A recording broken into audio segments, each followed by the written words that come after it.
روح کی بیماریاں اور ان کا علاج۔ بسم اللہ الرحمن الرحیم۔ 6 جمادی الاول 1397 مطابق 25 اپریل 1977 باتیں ان کی یاد رہیں گی۔ محترم مولانا حکیم محمد اختر صاحب دامت برکاتہم کے تعارفی خاکے کے ساتھ ان کی اس مجلس کے بعض گراں قدر ارشاد آپ ملاحظہ فرما چکے ہیں، جو 29 ربیع الثانی 1397 سے شنبہ کو مدرسہ فیض العلوم باقرباغ حیدرآباد میں منعقد ہوئی تھی۔ چونکہ حضرت حکیم صاحب ایک صاحب علم صاحب دل بزرگ ہیں اور ان کی باتیں بیک وقت دل اور دماغ دونوں کو متوجہ کرتی ہیں، اس لیے خیال آیا کہ ان کی جس مجلس اور جس واعظ میں راقم الحروف کو شرکت کی سعادت نصیب ہوئی اس میں آپ کو بھی شریک کر لیا جائے۔ اس شرکت اور مل بیٹھنے کو غنیمت ہی سمجھنا چاہیے، کیونکہ عن قریب پاکستان واپس تشریف لے جانے والے ہیں، مبادا پھر بہار آئے نہ آئے۔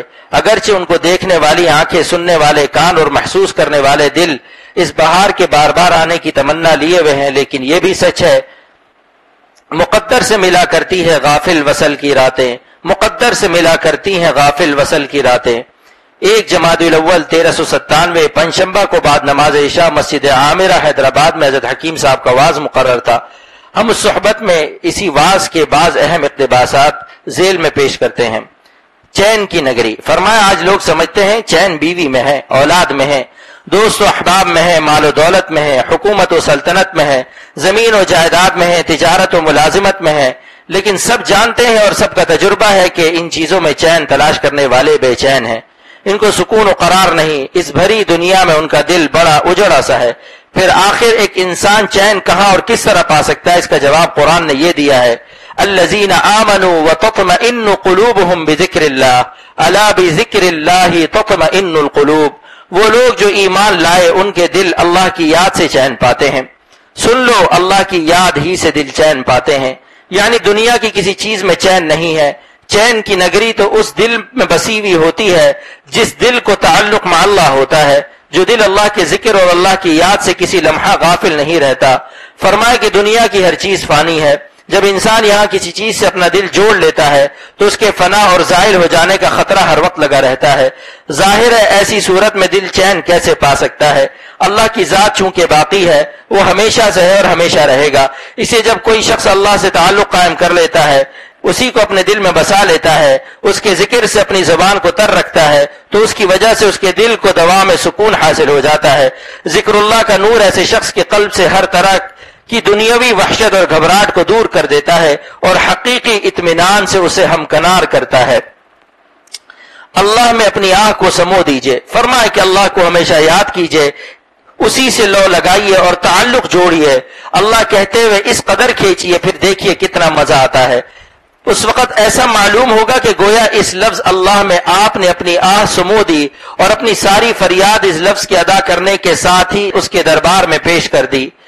بزرگان دین کو اہل دل کہنے کی وجہ، فرمایا کہ ایک دن مجھے خیال آیا کہ دل تو ہر انسان کے سینے میں ہے، اس لیے ہر شخص اہل دل ہے، پھر اللہ والے کو خصوصیت کے ساتھ اہل دل کیوں کہتے ہیں؟ غور کرنے پر معلوم ہوا کہ انہیں اہل دل اس لیے کہنا مناسب ہے کہ اپنا دل اللہ کو دے چکے ہوتے ہیں، ہر وقت ان کا دل اللہ کے پاس ہی ہوتا ہے۔ جب دل دینے والے کو کسی نے دے دیا تو اسے اہل دل ہی کہنا چاہیے۔ اہل دل آکس کے حق را دل دہد، اہل دل آکس کے حق را دل دہد، دل دہد اورا کے دل رامی دہد، دل دہد اورا کے دل رامی دہد۔ چھینک کے وقت الحمدللہ کہنے کی حکمت، فرمائے کہ حضرت صلی اللہ علیہ وسلم نے ہدایت فرمائی کہ اگر کسی کو چھینک آئے تو الحمدللہ، تمام تعریف اللہ کے لیے ہیں، کہے۔